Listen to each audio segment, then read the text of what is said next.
startruppl.com के career खोज webinar series में मैं रोहित सिंह एक बार फिर से आप सभी का बहुत बहुत स्वागत करता हूं। आज सुबह के सेशन में हमने डीजे एज अ करियर के ऊपर बात की थी और अभी जो सेशन हम शुरू करने जा रहे हैं ये बेहद खास है क्योंकि इस बारे में सिर्फ बातें होती हैं हर पान की दुकान पर, हर गली, हर चौराहे पर, लेकिन कोई भी अपने लड़के को, अपने बच्चे को या अपने परिवार के किसी सदस्य को इस क्षेत्र में नहीं जाने देता। इसके पीछे बहुत सी बातें बताई जाती हैं। हम बात कर रहे हैं करियर इन पॉलिटिक्स में, पॉलिटिक्स एज अ करियर। इस सब्जेक्ट के ऊपर हम बात करेंगे और इस सब्जेक्ट पे बात करने के लिए हमारे साथ एक बेहद खास मेहमान जिनको पहचान की कोई भी दरकार नहीं है, लेकिन फिर भी हम बता दें आपको, हम बात कर रहे हैं एक्टर से पॉलिटिशियन बने और सबसे अहम चीज एक सोशल एक्टिविस्ट के रूप में इस वक्त काम कर रहे मिस्टर राजा बुंदेला जी की। राजा बुंदेला जी, आपका बहुत बहुत स्वागत है सर करियर खोज वेबिनार सीरीज में। धन्यवाद, बहुत बहुत धन्यवाद, थैंक यू। तो सर, जैसा कि हमारा इस वेबिनार का जो कॉन्सेप्ट है वो ऐसा है कि 12th के बाद और ग्रेजुएशन के बाद बच्चों को कौन कौन से अलग अलग करियर स्ट्रीम्स होती हैं उनमें जाने के लिए सही गाइडलाइंस जो बच्चों को इंटरनेट पे प्रोवाइड ना हो, इसका एक मेन मोटो हमारा ये है। इस वजह से हम आप जैसे एक्सपीरियंस होल्डर लोगों को इस प्लेटफॉर्म पे ला रहे हैं कि आपके अनुभव से हम ये जान सकें कि क्या वो मेजर चीजें होती हैं जो सबसे ज्यादा अहम होती हैं किसी भी करियर की शुरुआत में और किसी भी करियर को बहुत ज्यादा ग्रूम करने के लिए। तो सर, जैसा कि आज का हमारा टॉपिक है पॉलिटिक्स एज अ करियर, तो मैं सबसे पहला सवाल और इस कन्वर्सेशन की शुरुआत आपके पॉलिटिकल करियर की शुरुआत के साथ करना चाहूँगा कि आखिर कैसे अभिनेता से राजनेता और सोशल एक्टिविस्ट के रूप में आप इस वक्त काम कर रहे हैं। अपनी इस यात्रा के बारे में हमें थोड़ा सा बताएं सर। हमारे यहाँ राजनीति एज ए प्रोफेशन नहीं थी हमारे पूरे परिवार में। मेरे पिताजी, हम लोग एक जमींदार परिवार के उससे आते हैं। इस सबसे चर्चा शुरू हो, सबसे पहले तो मैं इस बात का धन्यवाद आपको दे दूं कि आप लोगों ने इतना महत्वपूर्ण विषय उठाया।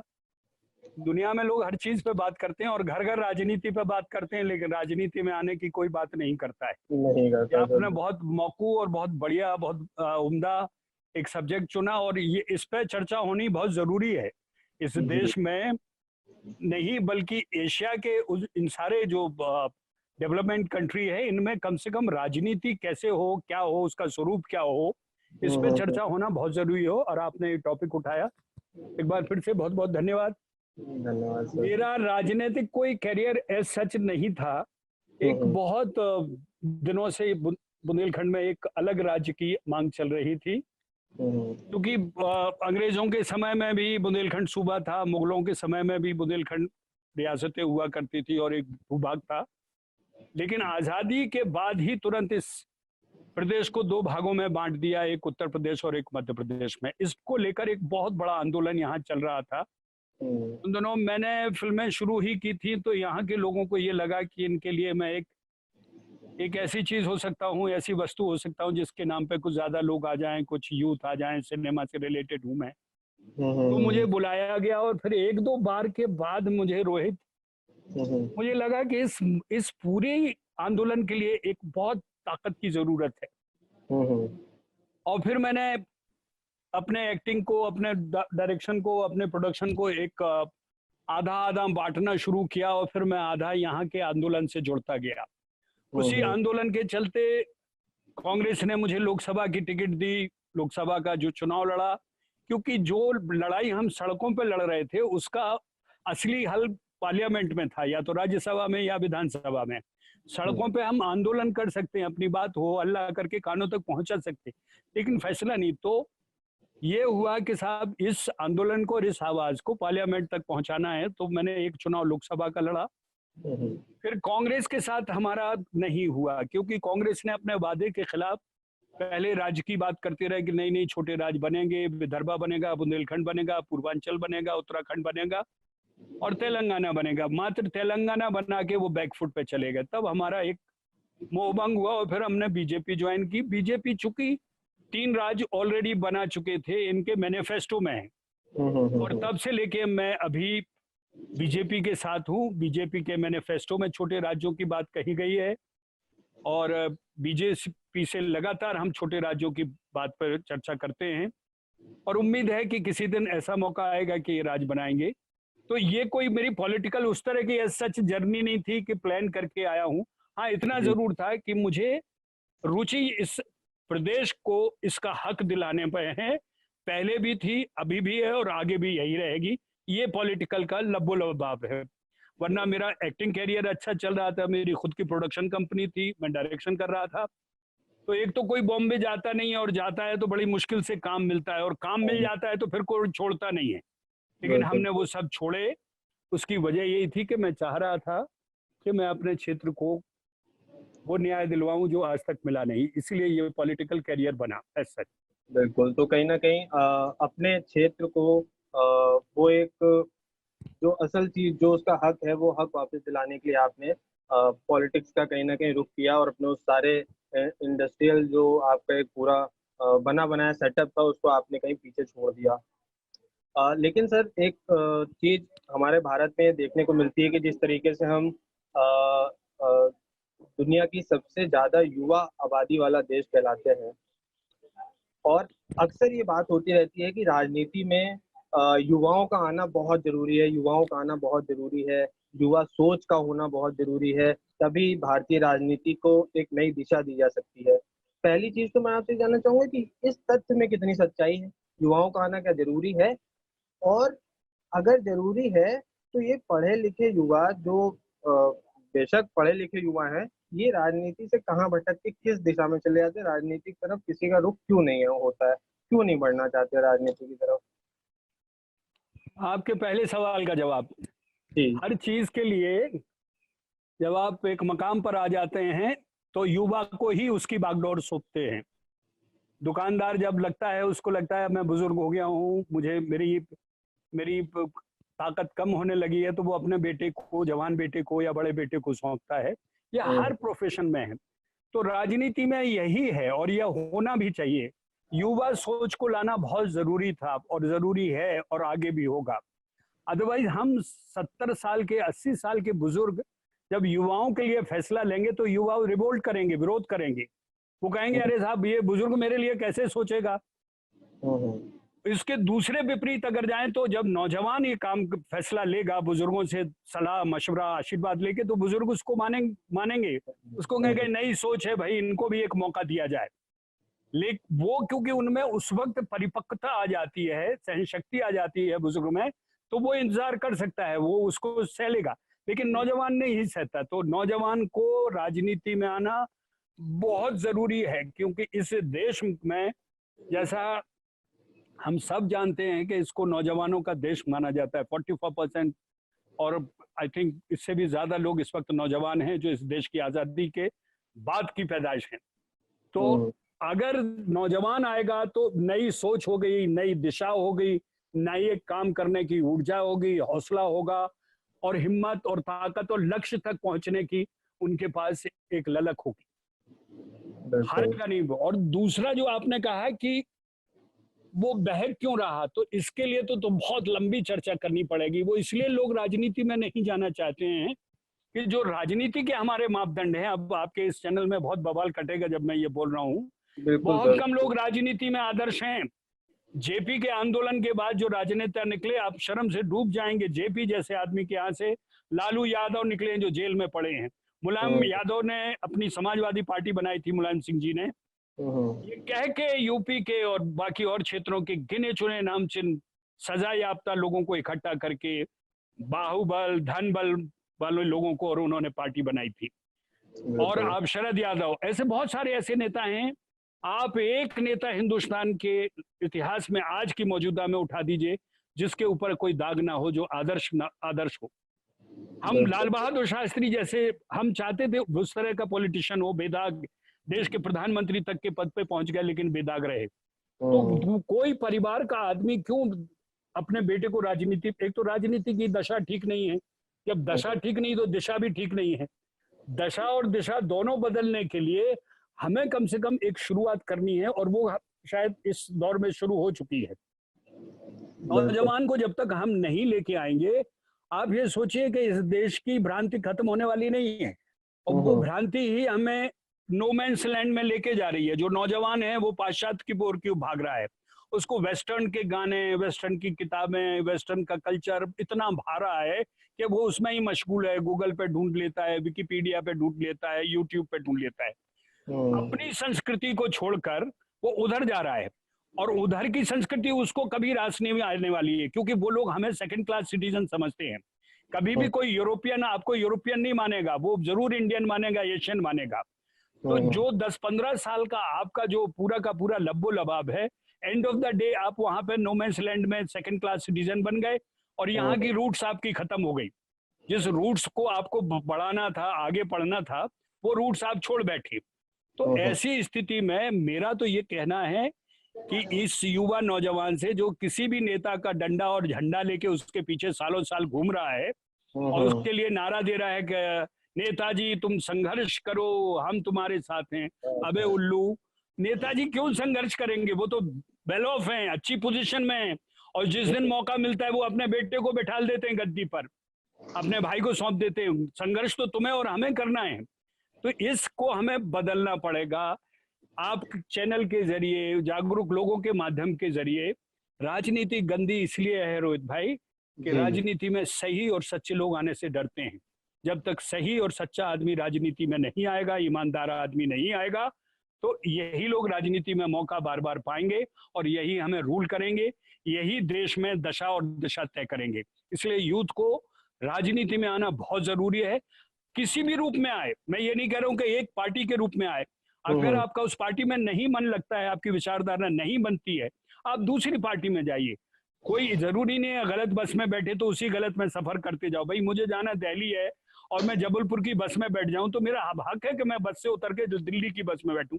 इसी तरह पॉलिटिकल भी है, कहीं आपकी मतभेद है, विचार भेद है, you can change it.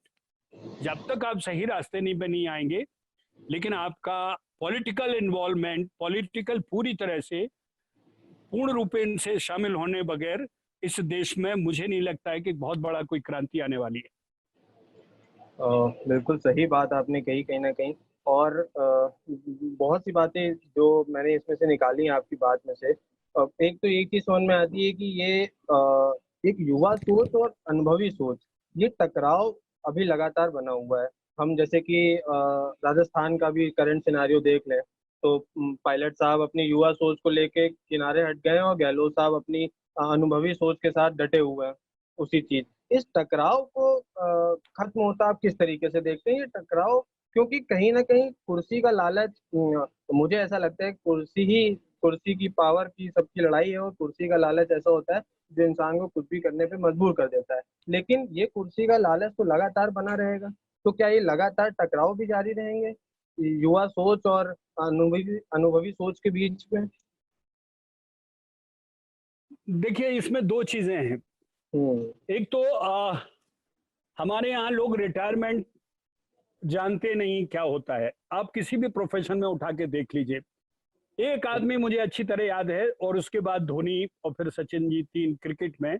Gavaskar ने इतने सही टाइम पे रिटायरमेंट लिया था कि उन पर किसी ने उंगली नहीं उठाई थी।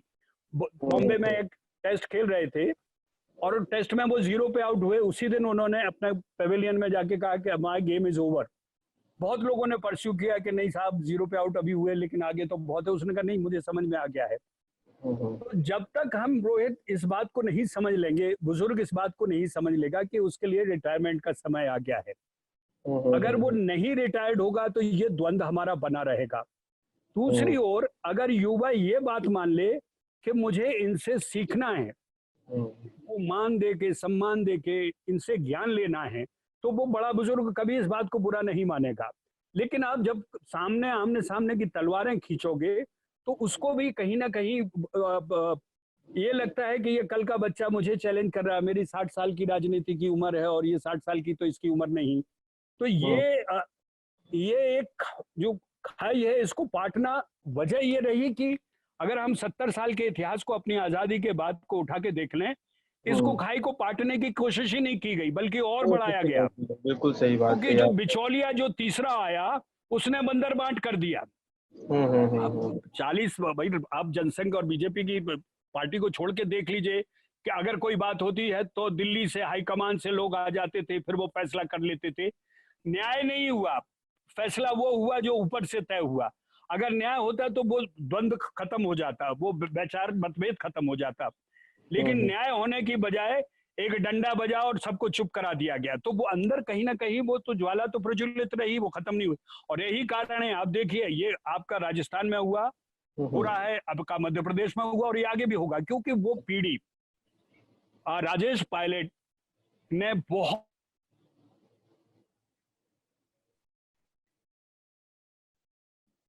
कंट्रीब्यूशन आप भूल नहीं सकते हैं।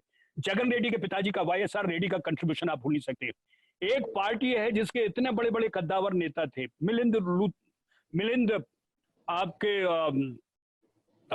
मिलिंद जो आपके बॉम्बे के हैं, इन लोगों का उनके पिताजी का कंट्रीब्यूशन इतना बड़ा रहा, लेकिन आप उनको नजरअंदाज कैसे करेंगे? उनके बच्चों को वो अपने बाप के साथ उन्होंने सीखा है और कंट्रीब्यूट किया है, अब आप उनको साइडलाइन कर दें। अगर उनको देना है, साइडलाइन करना है, तो एक कम से कम फैसला लेना है। ये मेरा नजरिया है, हो सकता है पार्टी हाईकमान उनकी क्या सोचती है, लेकिन इस खाई को पूरी करने के लिए उन दोनों व्यक्तित्व को ही बैठना पड़ेगा। तीसरा, अगर ये कोशिश करेगा कि डंडा बजा के ताकत दिखा के अगर कुछ कर लेगा, तो ये मुमकिन नहीं है।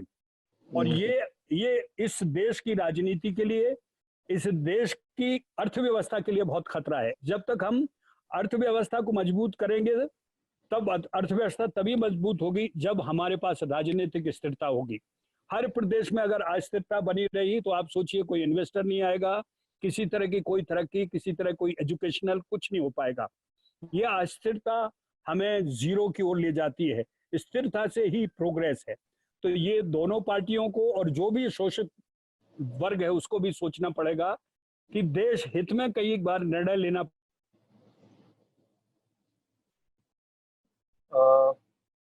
सर, जैसे कि आपने स्थिरता की बात की, अपने उस जी, मैं मानता हूँ कहीं ना कहीं इसमें छोटा सा एक लूप होल मुझे नजर आता है। 2014 में जब मोदी गवर्नमेंट मिली आई, जब तो फुल फुल मैंडेट के साथ आई, राइट। और उसके बाद से हमने आर्थिक कहीं ना कहीं बहुत नुकसान झेलना शुरू किया अपनी जीडीपी को लेके।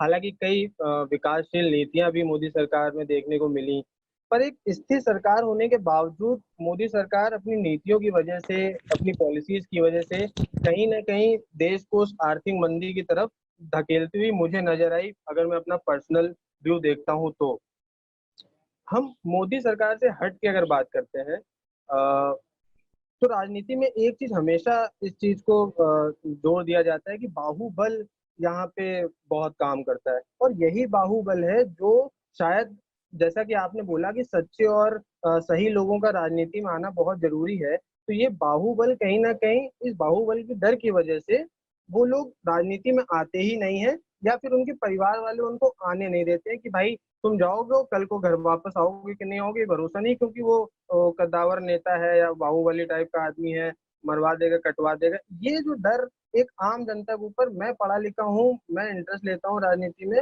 मैं आना चाहता हूँ, पर मेरे अंदर एक डर बैठा हुआ है, मेरे परिवार के अंदर एक डर बैठा हुआ है कि ये कल को जाएगा और इसके साथ कुछ गलत हो जाएगा। इस डर को सर आप कैसे खत्म होता हुआ देखते हैं भारत? पहले आपने एक सवाल किया कि मोदी जी के आने की वजह से, आने के बाद से आर्थिक मंदी हुई। आप ये जो भारत का जो एक पूरा का पूरा ढांचा था, ये बिल्कुल शल्य क्रिया के बेड पर था, इसका ऑपरेशन कहीं ना कहीं होना था। अब उसमें इतने घाव थे, इतनी चोटें थी, इतनी बीमारी थी कि तय करना था कि किस अंग को पहले सिया जाए, किसको पहले ठीक किया जाए। हम ये भी नहीं कह रहे हैं जो कांग्रेस कहते हैं कि साहब इसके 2014 के पहले तो सब कुछ बहुत खराब था, अचानक मोदी जी ने जादू का डंडा, ये उनका कहना है। लेकिन हम ये भी कहते हैं कि 2014 के पहले क्या था वो हम गिनाए देते हैं, कितने कितने गोरख धंधे हुए, कितने कांड हुए, वो चर्चा का विषय नहीं है यहाँ पर। लेकिन स्थिति ऐसी थी, एक आदमी को निर्णय लेना था। मैं अपने क्षेत्र में बुंदेलखंड में रहता हूँ रोहित, यहाँ पे शाम को 6:30-7 बजे के बाद अब नहीं है।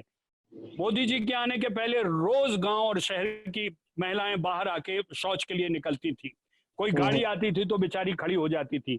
रात के अंधेरे में ही केवल वो शौच करती थी। आप सोचिए उस औरत की दुर्दशा, जो दिन में 12-18 घंटे घर में बंद पड़ी है, अगर उसको शौच आ गई तो वो कैसे जाए।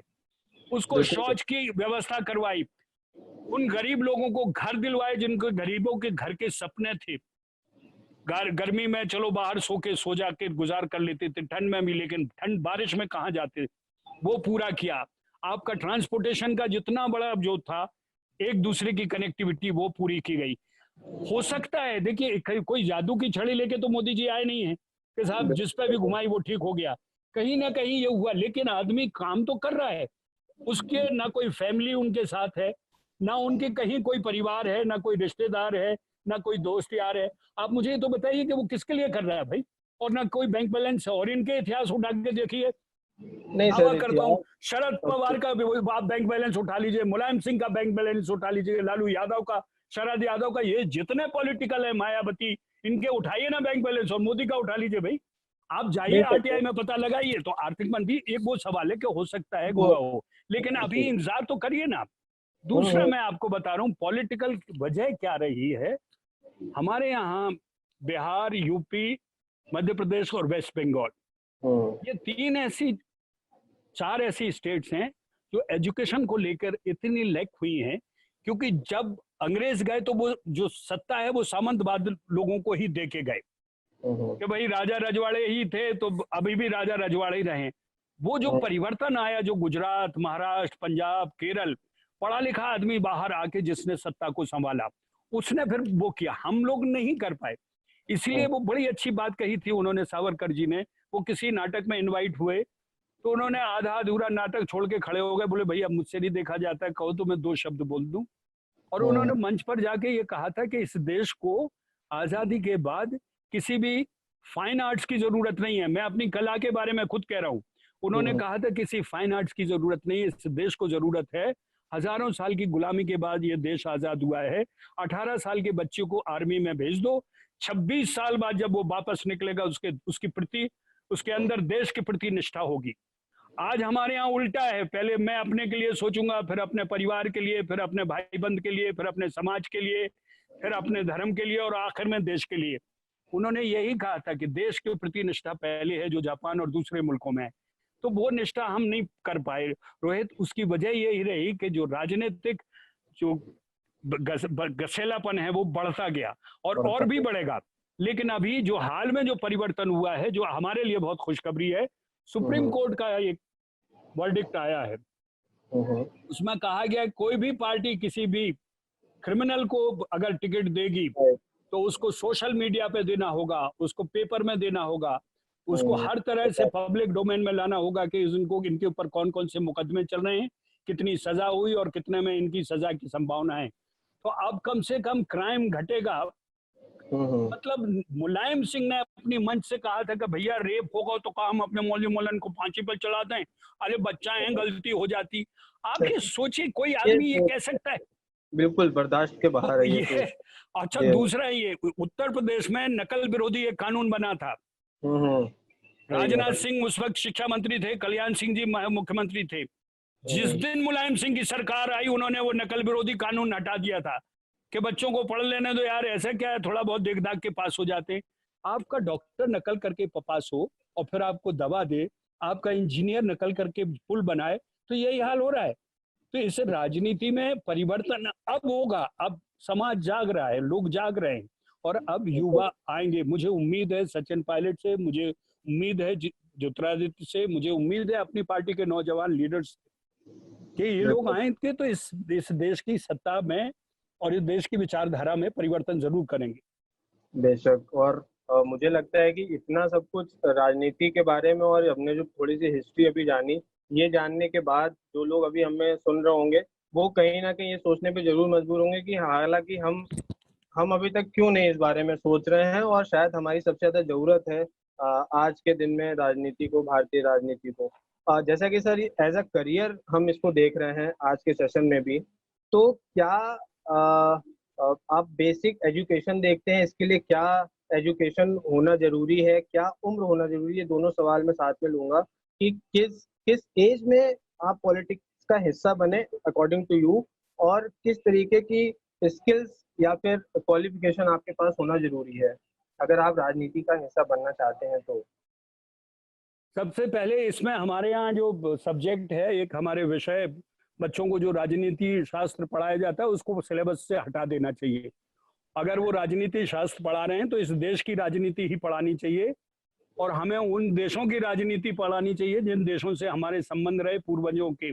हमें अनर्गल उन राजनीतिक उन पर ना तो हमें पढ़ाया जाए, ना हमें जोर जबरदस्ती की जाए, ये पहला है। दूसरा, मुझे लगता है 18 और 20 साल के बाद हमारे बच्चे परिपक्व होना शुरू हो जाते हैं। सही समय है 18 से 20 साल की उम्र के बाद ये लोग राजनीति में।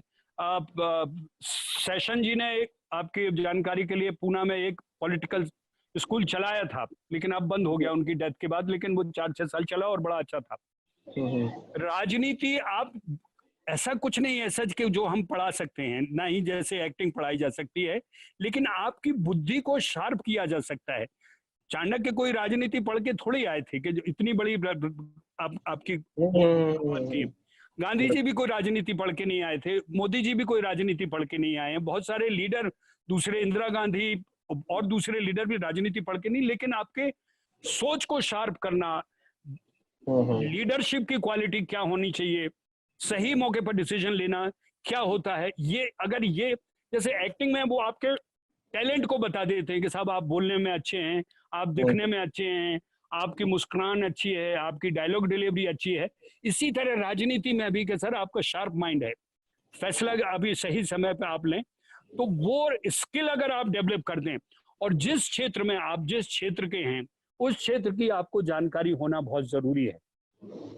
अगर आप अपने क्षेत्र की जानकारी रखते हैं तो वो आपके लिए प्लस पॉइंट है, क्योंकि आप वहां से आएंगे तो वो आपको सपोर्ट मिलता है, और फिर आपके पास दुनिया पूरी की पूरी ओपन है। और हम तो चाहते हैं कि बड़े बड़े पॉलिटिशियन जो इस वक्त रिटायर्ड हैं उनको as a ad hoc, as a professor बुला के उनसे कम से कम अनुभव बार बार सीखे जाएं, उन बच्चों को अनुभव सिखाए जाएं कि राजनीति में उन्होंने क्या क्या देखा है, किस समय से शुरू की और कहाँ कैसे पहुंच पाए।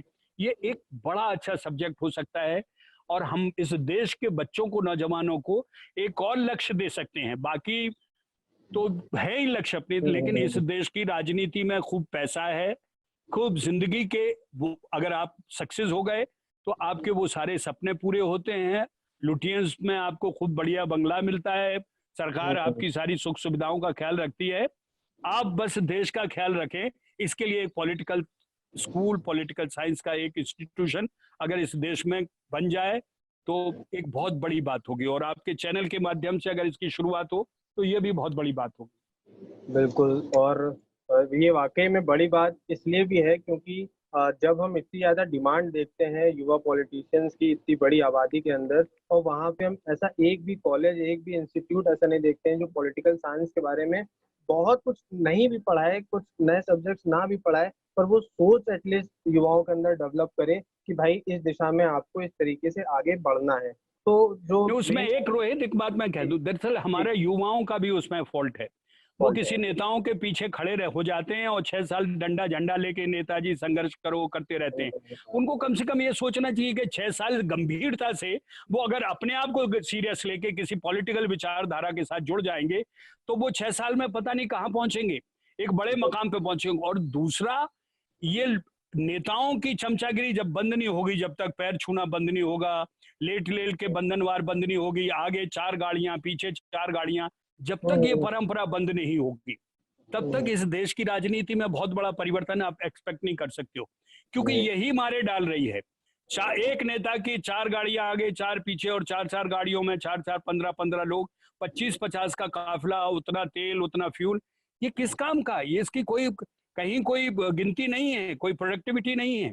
तो वो जब तक नहीं लोगों की समझ में आएगी, जब तक हमारा पॉलिटिशियन अकेला चल रहा, दूसरे मुल्कों की तरह प्राइम मिनिस्टर प्रेसिडेंट अकेले घूमते हैं, वो अगर वो नहीं करेगा, ये शोषा बना रहेगा कि साहब हमें जेड सिक्योरिटी चाहिए, लोग लड़ मरते हैं जेड सिक्योरिटी के लिए, वो नहीं बदलेगा। तो नौजवान को सोचना चाहिए कि मेरे लिए अगर कौन सी सही जगह है उसी जगह को उसको चुनना चाहिए। तो बिल्कुल कहीं ना कहीं वो डंडा लेके झंडा वाली स्थिति को हमें छोड़ना होगा, हम नौजवानों को छोड़ना होगा। और पर सर, ये कहीं ना कहीं आप मानते हैं इस बारे में कि एक आइडियल तो हर किसी क्षेत्र में हर किसी बंदे का होता ही है। अब किसी को अगर पॉलिटिक्स में आना है तो उसका एक आइडियल पर्सन होगा और उस आइडियल पर्सन को फॉलो करेगा। फॉलो करने के लिए उसको कई बार उसके मुखातिब भी होना पड़ेगा, जाना पड़ेगा रैलियों में।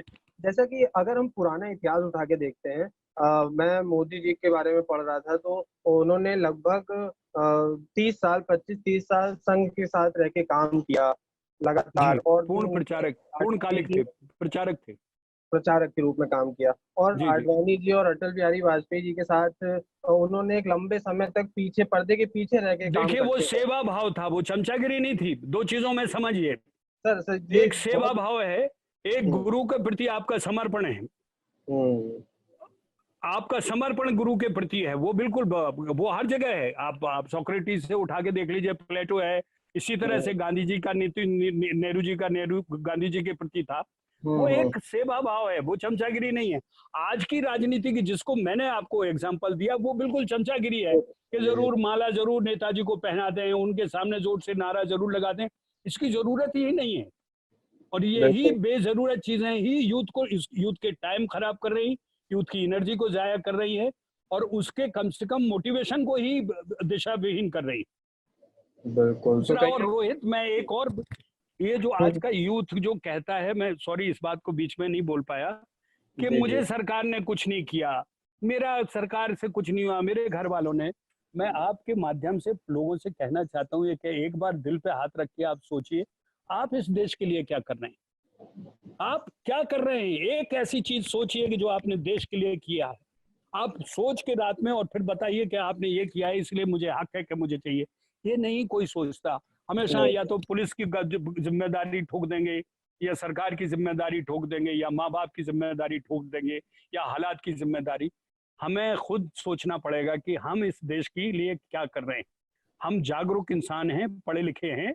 अगर हम जागरूक हैं तो हमें भी इस मिट्टी का, इस पानी, इस आबो हवा का कर्ज अदा करना है। थोड़ा बहुत तो हमें निकल के कुछ ना कुछ करना पड़ेगा।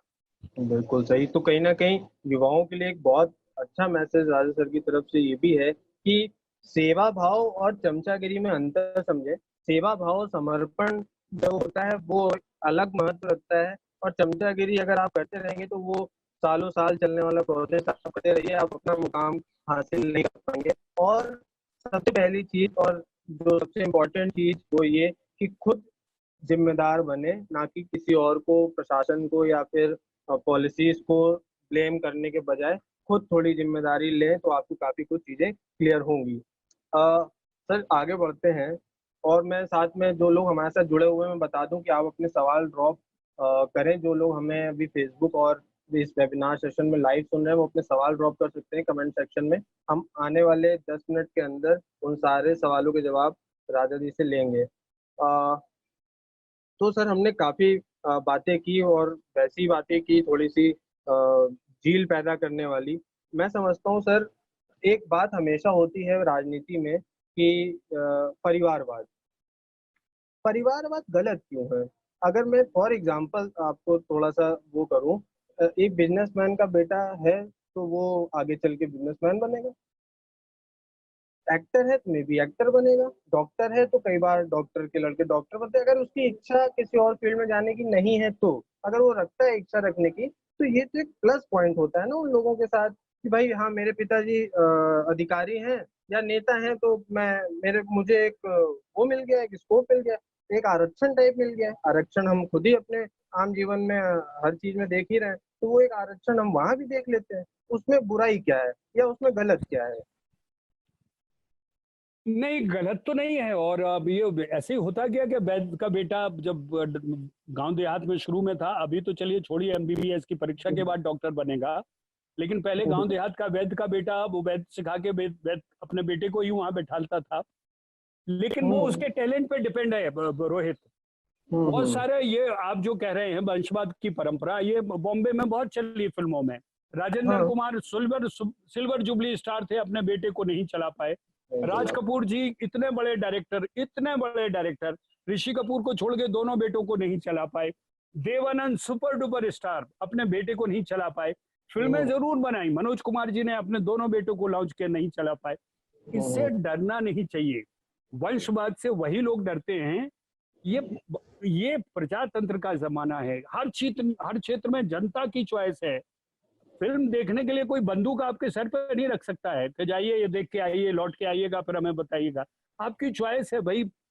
आज वो सुशांत का आज जो किस्सा हुआ, आज क्यों लोग उसके प्रति जागृत हुए?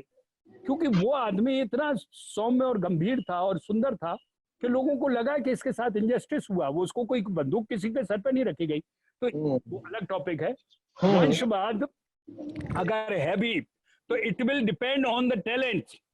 अगर किसी के टैलेंट्स हैं, नरसिम्हा राव पहले प्रधानमंत्री थे जो कांग्रेस के नेहरू और गांधी परिवार को हट के थे और उन्होंने 5 साल सत्ता चलाई थी। उनका बेटा तो कोई भी आज राजनीति में नहीं है, मुझे बताइए। हैं भी तो नगण्य हैं। तो ऐसा बहुत बार हुआ है कि लोगों ने अपने बच्चों को, साहबजादों को बैठाल दिया, शहजादे बैठ गए, लेकिन कहीं कुछ हुआ नहीं है। होगा। अगर आप में टैलेंट है, मुझ में टैलेंट है, दूसरे में टैलेंट है, तो ये टैलेंट वाला दुनिया है, टैलेंट ही चलेगी। एकाध अगर किसी को मौका मिला है तो वो उसको मिलने दीजिए, अगर उसमें टैलेंट होगा तो खड़ा रहेगा। ये एक्सक्यूज है कि साहब वंशवाद चल रहा है। अगर है तो वो अपने आप देख लीजिए ना, अगर वो काम नहीं करेगी तो जनता उसको दूसरी बार हराएगी ना। पार्टी उसको आगे टिकट नहीं देगी, किसी महत्वपूर्ण पोजीशन में नहीं बैठा लेगी। लेकिन ये कह के बचना, ये कह के अपने आप को एक्सक्यूज देना कि वंशवाद चल रहा है, मुझे मौका नहीं मिला, आई डोंट थिंक सो। मैं जस्टिफाई जिस पार्टी में मैं हूँ उसमें तो नहीं है ये।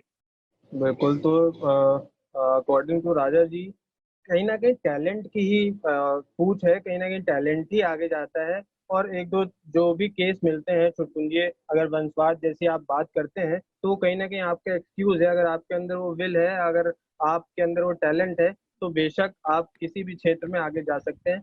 दो चीजें एक और आप समझ लिए, माफियावाद और वंशवाद। रोहित, सिनेमा में जो माफिया है मैं उस पर बात कर सकता हूँ, वंशवाद पे नहीं। वंशवाद आपको नहीं चला सकता है, लेकिन माफिया आपको चला सकता है। क्योंकि माफिया आपको फंड करवा रहा है, माफिया आपकी व्यवस्था बनवा रहा है, माफिया आपकी मार्केटिंग कर रहा है। तो आप सरवाइव कर दी कई दिनों तो कर जाएंगे, क्योंकि भाई जब सब कुछ खेल ही उन्हीं के हाथ में है तो वो उस खेल को जैसे चाहे वैसे खेलेंगे। लेकिन वंशवाद बेचारा, कोई बाप, कोई मामा, कोई चाचा चाची अपने एक फिल्म ही 2 फिल्में प्रोड्यूस कर सकता है, ज्यादा तो नहीं करेगा। लेकिन जो माफिया है, अगर उसका घोड़ा नहीं जीत रहा है तो वो 10 रेसें खिलाएगा, क्योंकि उसके पास रेस खिलाने का पावर है। रेस में जो दौड़ा रहे हैं उनके जो जॉकी बैठे हैं वो उनके आदमी हैं। तो 2 चीजों में फर्क समझिए, माफियावाद और वंशवाद। जो अभी जो चक्कर चल रहा है सुशांत सिंह का, वो माफियावाद का है, माफिया से ही जुड़ा हुआ है। तो ये 2 अलग अलग चीजें हैं, माफियावाद और वंशवाद वाली बात। माफियावाद कहीं ना कहीं आपको चलाता भी है, पर वो इंडस्ट्री से जुड़ा हुआ मुद्दा हो जाता है। और उस मुद्दे पे बात करने के लिए हम एक सेशन और रखेंगे सर आपके साथ, क्योंकि इस बात को भी समझना बहुत जरूरी है। आखिर ये इंडस्ट्री में किस तरीके से चीजें चल रही हैं और किस तरीके से एक टैलेंट को अपनी जान गंवानी पड़ती है और उसके बाद फिर सारा बवाल खड़ा होता है, वो एक अलग का मुद्दा हो जाता है। शुरुआत, ये जो फिलहाल की राजनीति इस वक्त हम देख रहे हैं, मौजूदा दौर की जो राजनीति है, इसमें एक सबसे बड़ा लूप होल आप कहाँ देखते हैं? कहाँ वो एक कमी अगर आपको नजर आती है तो वो कहाँ नजर आती है? मुझे लगता है इस देश का बंटवारा गलत समय पे हुआ और गलत हाथों के में हुआ है। बंटवारे के बाद जो सत्ता गई है, दो पाकिस्तान के दुर्भाग्य भी और हिंदुस्तान का, 2 सत्ता लोलुप लोगों के हाथों में गई है। दोनों ही ना तो गरीब थे, ना ही उस समाज से थे जिस समाज में भारत बसता है। दोनों ही ऑक्सफोर्ड, बाहर विदेशी सभ्यता से ग्रसित, विदेशी सभ्यता के प्रेरित, एक पाकिस्तान ले गया, एक को हिंदुस्तान मिल गया। बाकी जो वाकई जो जिन कर्णधार थे, जिनको जो हकदार थे, वो वहां भी वंचित रहे और यहाँ पे भी वंचित रहे। फिर जो मैनिपुलेशन हुई, उनको उनकी गुणगान करने में सो कॉल्ड नेहरू जी की एक की पूरी सत्ता के पीछे जो एक ताकत लगी रही, और फिर वो एक जो सिलसिला शुरू हुआ वो खत्म ही नहीं हुआ। यहाँ पे तो ये कहा जाता है कि जितने भी जो भी इस देश की जो विकास हुआ है वो नेहरू के समय में हुआ, भाखड़ा नांगल बांध, एटॉमिक एनर्जी, ब्ला ब्ला। तो मैं उनसे कहता हूँ कि ये भी कह दो कि भैया इस देश में वेद और रामायण की रचना भी नेहरू जी के खानदान के लोग करवा गए थे। उन्होंने ही कहा होगा तो तुलसीदास जी ने बेचारे ने रामायण लिख दी। इस देश में तो इसके पहले कोई सभ्यता थी नहीं। सारा विकास की गंगा नेहरू जी से ही शुरू हुई, जो अब जाके बेचारे मोदी जी तक रुक गई। ये रोहित, सबसे बड़ी बात ये थी कि इस देश की आजादी को हमने गलत परिमार्जित किया है। ये देश चरखा चलाने से आजाद नहीं हुआ है, नेहरू जी के गुलाब दिखाने से आजाद नहीं हुआ है। इस देश में आजाद हिंद फौज के लिए सुभाष चंद्र बोस को इस देश छोड़ के जाना पड़ा। इस देश के लिए चंद्रशेखर आजाद को सीने पे गोली खानी पड़ी, और वो किसकी मुखबरी पे खानी पड़ी ये भी इतिहास है। भगत सिंह जैसे आदमी को इस देश के कर्णधार एक दिन फांसी नहीं टाल पाए, एक दिन पहले फांसी दिलवा के उनको खत्म कर दिया। राजगुरु, आपके सुखदेव, राजेंद्र सिंह बिस्मिल, ऐसे हजार ऐसे नाम हैं जिनकी वजह से इस देश को आजादी मिली। हमें भ्रमित किया गया है। हमारे, आप लुटियन जोन में चले जाइए दिल्ली में, आप देखिए किन किन के नाम के रोड हैं। आप एक रोड बता दीजिए लाल बहादुर शास्त्री, भगत सिंह के, ऐसे गलियों में छोटे छोटे कहीं मिलेंगे कैप्टन हमीद के नाम पर। अब लड़ झगड़ के एक अब्दुल कलाम साहब के नाम रखा गया है। तो जब तक आप इस देश को मिसगाइड करेंगे, मिसलीड करेंगे, आप सही बात नहीं करेंगे, तो यही होगा कि वो भ्रम जब खत्म होगा तभी तो लोग जागेंगे। अभी भ्रम की स्थिति में यहाँ का नौजवान है, वो सोच रहा कौन सच है। वो इतिहास जो अंग्रेज लिख के गए हैं, जो अंग्रेजों ने लिखा है पूरा का पूरा इतिहास, और जिसका फॉलो अप किसने किया, मैं नाम नहीं लूंगा वरना माइनॉरिटी कम्युनिटी मेरे पीछे पड़ेगी।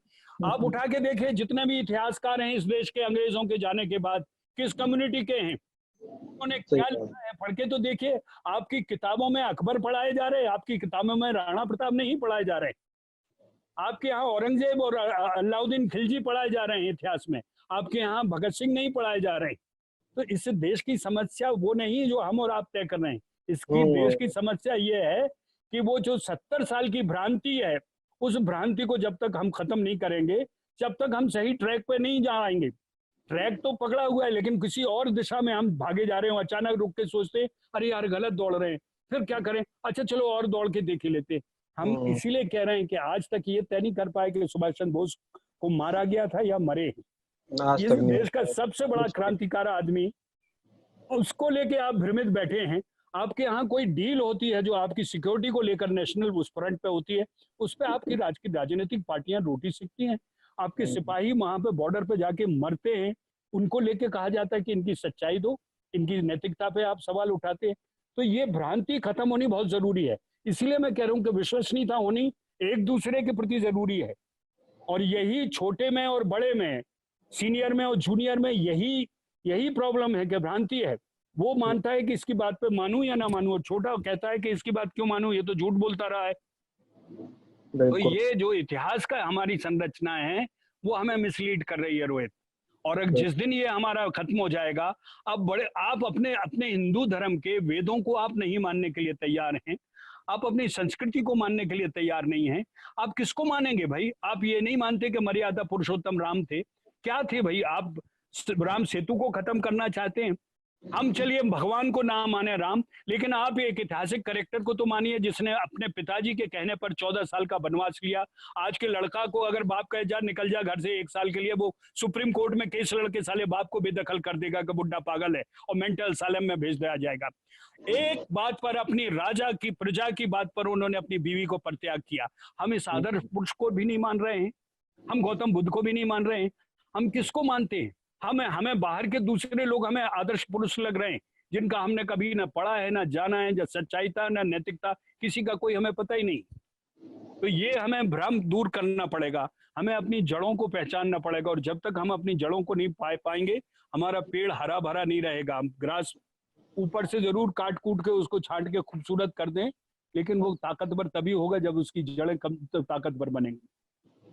बिल्कुल सही चीज कही।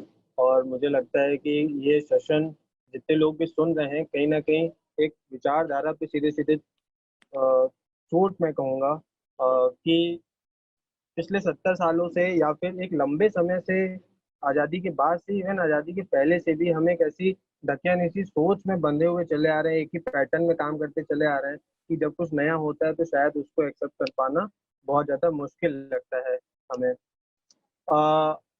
मैं सवाल सर लेना शुरू करता हूँ क्योंकि समय की पाबंदी भी है हमारे साथ। और लास्ट में मैं एक मेरा सवाल एक बचा हुआ है वो बाद में लूंगा। मैं बच्चों के सवाल पहले लेता हूँ। हमारे साथ सत्या राव कांति हमारे साथ जुड़े हुए हैं। वो जानना कहते हैं कि all the politicians are spending crores of money for seeking in politics. Is it possible to introduce zero politics in India? Absolutely, we need it. He's absolutely right. We need it.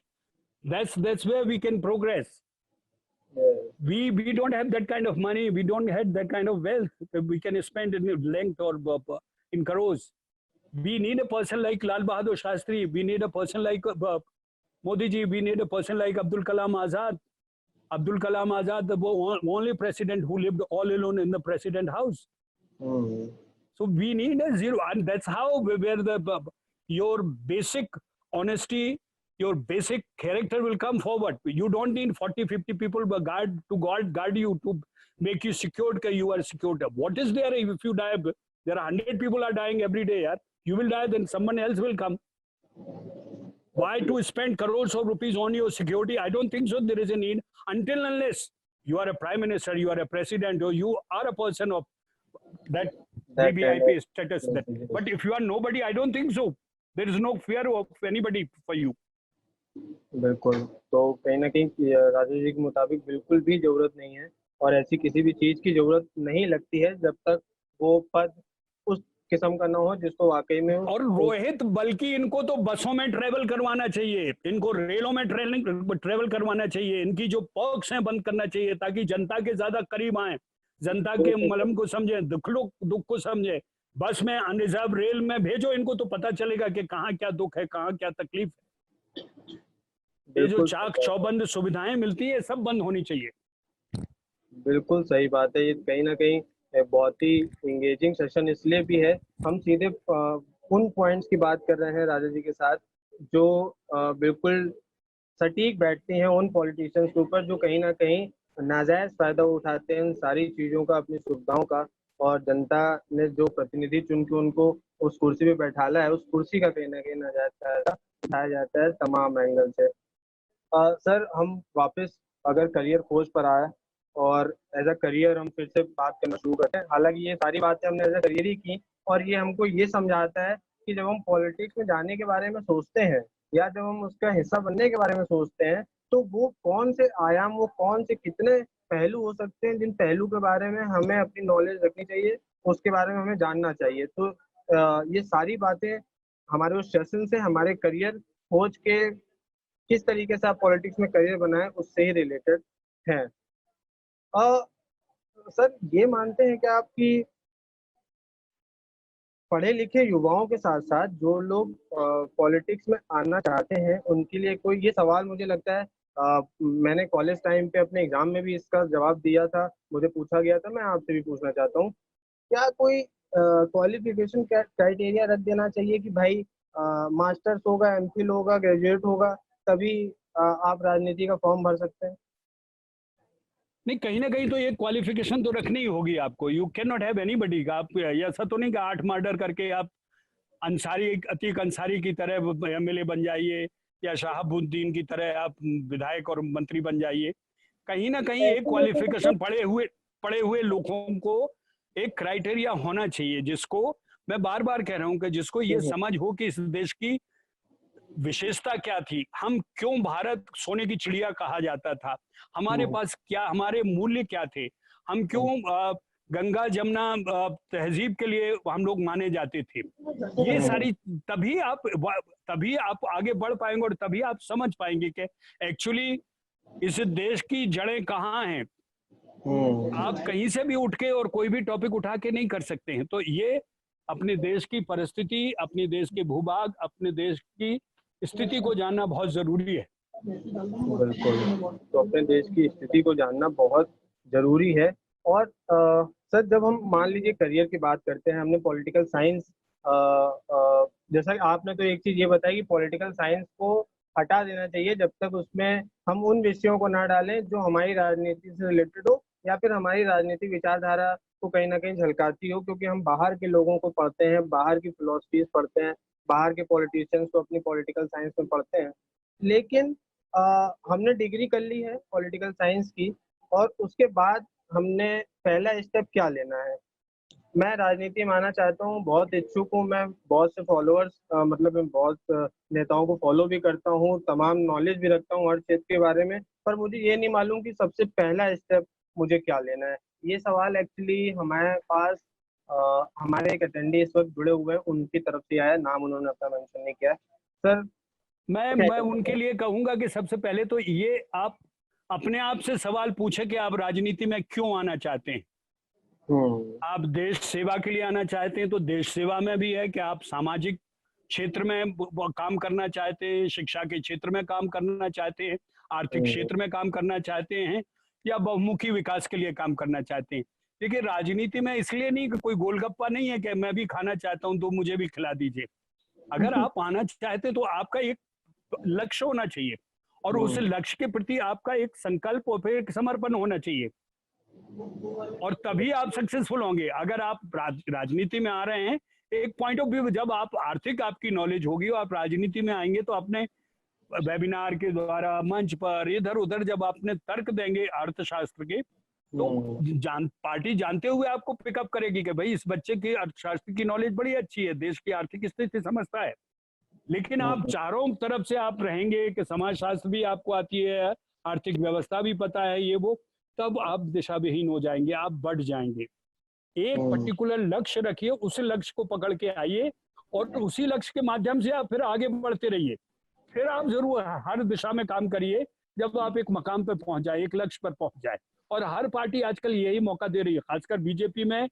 मैं जब से आया हूं मुझे पता है, अमित शाह और मोदी जी का कोई चुनिंदा नहीं है, वो जिसको टैलेंट समझते हैं उसी को ही जिम्मेदारी देते हैं, और ये पार्टी का बहुत बड़ा लक्ष्य है। बिल्कुल, तो कहीं ना कहीं खुद से सवाल करना और देश सेवा का भाव होना बहुत जरूरी है। लेकिन सर, एक चीज मुझे ये समझ में आती है कि पॉलिटिक्स की जब बात आती है तो कहीं ना कहीं फी से पैसा हमें दिखने लगता है, और कई बार ये सोच पॉलिटिक्स में आने की वजह ये होती है पैसा, कि अगर हम गलती से चुनाव जीत गए या फिर हम कुर्सी पे बैठ गए तो फिर माला माल हो जाएंगे और पैसे में खेलेंगे। ये सोच सर किस किस तरीके से देखते हैं आप इस सोच को? सेवा भाव जैसी कोई बात नहीं है, मुझे बस पैसा कमाना और मैं राजनीति करना चाहता हूँ, क्योंकि इससे बढ़िया प्लेटफॉर्म कोई है ही नहीं।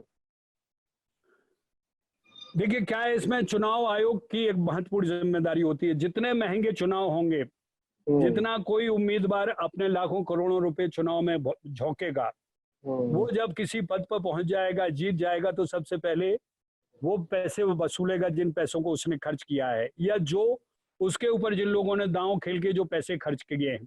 अगर हमारा चुनाव सरकार चुनाव करवाए और सरकार कहे कि आप अपने प्रचार प्रसार में जाइए, हर पार्टी के व्यक्ति को हम 20-20 लाख चुनाव में दे रहे हैं, आपको एक रैली के 3 रैली के पैसे सरकार सीधी व्यवस्था जोड़ देगी। पैसा जहां आपका इन्वॉल्व होगा, वहां आपका करप्शन और आपकी भ्रष्टाचार होगा। लेकिन अगर डायरेक्ट दूसरे एक जर्मन में है, कहीं एक मुल्क में, जहां सरकार खुद चुनाव करवाती है और चुनाव के जो उम्मीदवार हैं उनका पैसा वो खुद करती है खर्च। अगर हम ये ना भी कर पाए तो हमें स्ट्रिक्टली कि कोई भी चुनाव, जैसे बॉम्बे का चुनाव मैंने जब तक देखा है बहुत कम पैसों में होता है, बहुत आसान तरीके से होता है। लेकिन हम जो सबसे पिछड़े प्रदेश हैं, उत्तर प्रदेश, मध्य प्रदेश, बिहार, बंगाली, वेस्ट बंगाल, हम लाखों करोड़ों रुपए पंचायत के चुनाव में खर्च करते हैं। जब वो आदमी सरपंच बनता है तो वो लूट शुरू करता है। 30% से 40%, 40% से 50, 70% तक लोग कमीशन खा के 30% में काम होता है। तो हमें एक प्रक्रिया ऐसी बनानी पड़ेगी जो सेशन के साथ से शुरू हुई थी, कि चुनाव को हमें पारदर्शी बनाना है, कम से कम पैसे में हो। कम से कम पैसे में जब चुनाव होगा तो वो ललक और वो ठसक दोनों खत्म हो जाएंगे आदमी के, को जीतने के बाद वो पैसा कमाना है। वो पहले जो उसको मिलेगा, जो पर्क्स हैं, जो सुविधाएं जो सरकार दे रही हैं, उसमें ही अपना गुजारा करेगा और फिर बाकी देश की और जनता की सेवा करेगा। लेकिन आप जब उसको उतने पैसे खर्च करवाने का वो मौका देते हैं तो वो खर्च करता है और फिर उनको वसूलता है। तो कहीं ना कहीं सर इसको पॉलिसी में चेंज करने की हमें जरूरत है। बहुत जरूरी है, बहुत जरूरी। मैं कह नहीं रहा हूं कि सरकार को ये फैसला लेना होगा, चुनाव आयोग को ये फैसला लेना होगा कि किसी भी कीमत पर अब चुनाव बहुत महंगे नहीं होने चाहिए। देश की आर्थिक स्थिति इतनी अच्छी नहीं है कि हम्म। करोड़ों अरबों रुपए चुनाव, बल्कि मोदी जी का एक जो सजेशन था, जो अमित शाह जी ने उसको सेकंड किया, कि हम्म। विधानसभा और लोकसभा के चुनाव एक साथ हों, हम करोड़ों रुपए खर्च करने से बच जाएंगे। जब एक साथ चुनाव होगा तो आपका जो जो लाव लश्कर जो बनता है, जो पूरा का पूरा पैराफर्नेलिया इधर से उधर उधर से उधर, तो वो सारी विधानसभा का एक साथ लोकसभा, दूसरी पार्टी एग्री नहीं कर रही है, उनको लगता है गोलमाल भी नहीं हो पाएगा, हम कहाँ रहेंगे, हमारी कोई अस्तित्व की बात ही नहीं होगी। अगर एक आइसोलेशन में चुनाव होता है तो फिर हल्लो हल्ला करके जात के नाम पे, धर्म के नाम पे, इसके नाम पे उस पे वोट लेकर वो अपने आप को सत्ता में ले आते हैं। एक साथ जब चुनाव होंगे तो ये सारी जो नीचे की टेबल के नीचे की और दूसरी अनवांटेड जो सिचुएशंस है वो खत्म हो जाएंगी।